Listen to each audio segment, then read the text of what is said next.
Oe, inakuaje mwanangu? Kama kawa mwanangu, ishi vipi? Kama kawaida. Mzigo mpya umeingia mwanangu. Acha masiara mwanangu. Na vitu vyako hapa, mimi sinakuelewa. Vitu vyangu kweli mwanangu? Basi fresh mwanangu, ana noma nifosie basi nivipate au vipi? Poa, nampa boda hapo. Poa.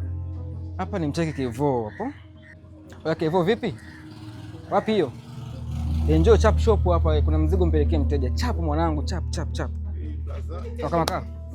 Poa basi ngoja nikupe mzigo wenyewe. Haina noma. Shika hivi mara moja.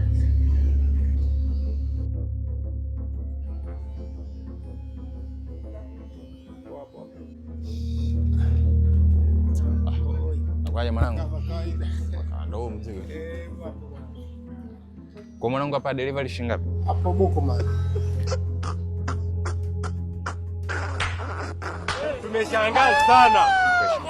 Haki ya Mungu ni mambo gani? A few moments later. Hajampa hela kivipi?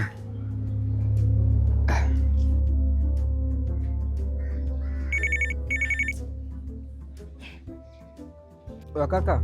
Kaka. Hujampa hela? Nachoka. Kwani unaniambiaje ndugu yangu? Si unaniambia na vitu vyangu au? Sema hivyo. Sasa vitu vyangu nilipie tena kaka?